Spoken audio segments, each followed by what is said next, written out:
धर्म धर्म का बोध ही नहीं, कर्तव्य कर्तव्य का बोध नहीं, ज्ञान ज्ञान का बोध नहीं, विवेका विवेक का बोध नहीं, बस पुत्र का मोह ही देख रहे हैं।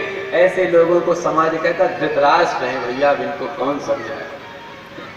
धृतराष्ट्र तो अंधे थे, वो तो अंधा नहीं है। बोला तो बाहर की आंखों से नहीं, पर अंदर की जैसे धृतराष्ट्र की खराब हुई वैसे इसकी भी खराब हो गई। पुष्ण अधर्मेण विनष्ट दृष्टि, अधर्म से पोषण करने लगे और दृष्टि वो समाप्त हो गई। और इतना ही नहीं, सुखदेव स्वामी कहते हैं परीक्षित से, परीक्षित क्या बताएं, अपने पुत्रों का तो अधर्म से पोषण कर रहे हैं, उनके अधर्म में भी साथ दे रहे हैं, और वहीं साथ में जो उनके भैया के पुत्र हैं पांडव पुत्र, उनकी क्या स्थिति। बोले भ्रातुर्यविष्ठस्य सुतान विबंधो प्रवेश्य लाक्षा भवने ददाह। अपने भाई के पुत्रों को जलाने के उपक्रम में लग गए, लाक्षा गृह में वो बंद कर दिया बच्चों ने। तो उनको सब पता है, फिर भी अनजाने में बोले जाना जल के समाप्त हो जाने। अपने बच्चों का तो अधर्म में साथ दे रहे, वहीं अपने भैया के बच्चों को जलाने में लगे।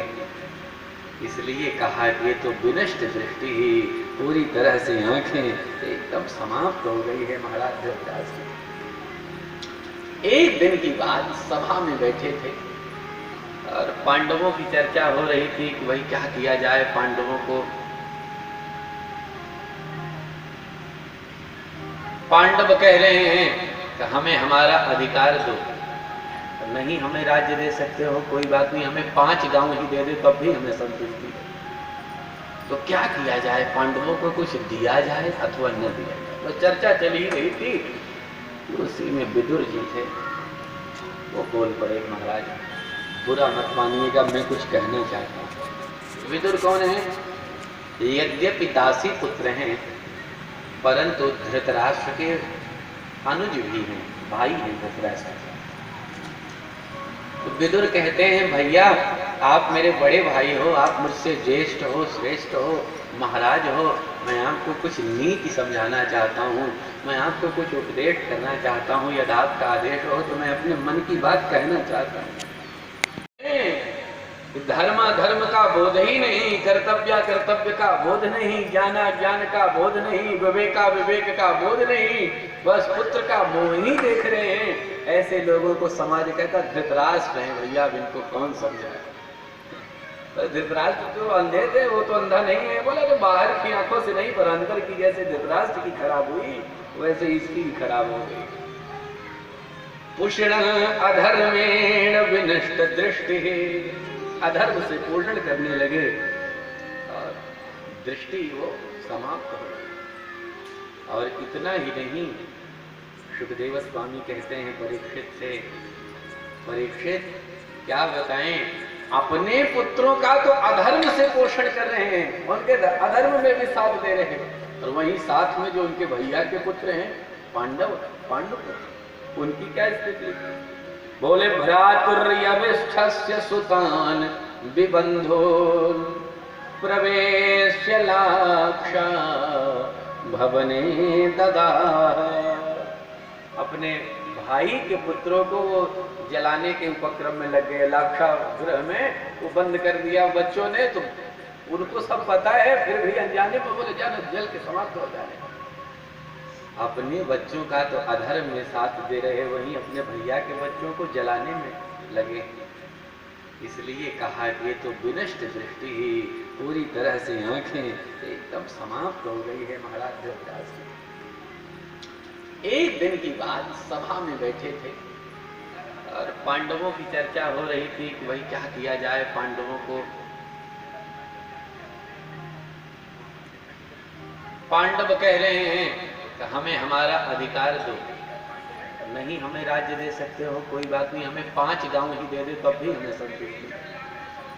तो क्या किया जाए, पांडवों को कुछ दिया जाए अथवा न दिया जाए। तो चर्चा चली रही थी, उसी में विदुर जी थे, वो बोल पड़े महाराज बुरा मत मानिएगा, मैं कुछ कहना चाहता हूँ। विदुर कौन है? यद्यपि दासी पुत्र हैं, परंतु धृतराष्ट्र के अनुज भी हैं, भाई हैं धृतराष्ट्र। तो विदुर कहते हैं भैया आप मेरे बड़े भाई हो, आप मुझसे ज्येष्ठ हो, श्रेष्ठ हो, महाराज हो, मैं आपको कुछ नीति समझाना चाहता हूँ, मैं आपको कुछ उपदेश करना चाहता हूँ, यदि आपका आदेश हो तो मैं अपने मन की बात कहना चाहता हूँ कि कोई आवश्यकता नहीं। विदुर जी ने मन ही मन विचार किया। स इत्थमत्युल्बण कर्ण बाणैः भ्रातुः पुरो मर्म सुताड़ितोपि।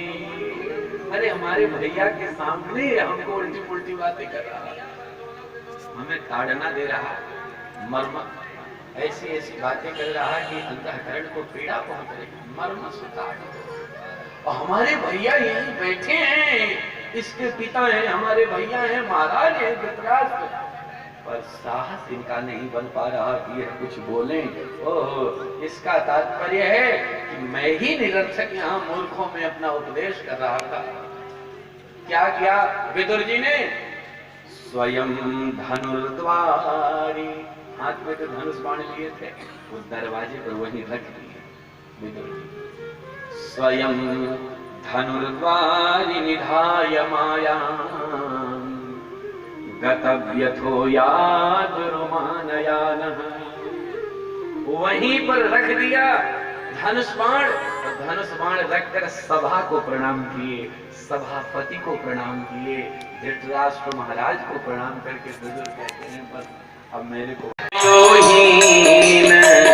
भय सब तब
राक्षसों की आयु निकल गई वही विभीषण जी के साथ, आयुहीन भय सब वही। और वैसे इधर भी सुखदेव स्वामी कहते परीक्षित सनिर्गतः कौरव पुण्य लब्धः। अपने कार्य को भगवान इन्हें बाहर करके आसान बना लिए। तो जब तक विदुर रहेंगे तब तक हमारा कार्य सिद्ध नहीं हो पाएगा, इसलिए पहले इन्हें बाहर करो। विदुर बाहर चले गए, छोड़ दिया, कौरवों की सभा को त्याग दिए विदुर जी महाराज। भगवान आए थे शांति प्रस्ताव लेकर के, पर माने नहीं कौरव पक्ष के लोग। बोले नहीं नहीं हम तो युद्ध करेंगे, बस साफ बात है।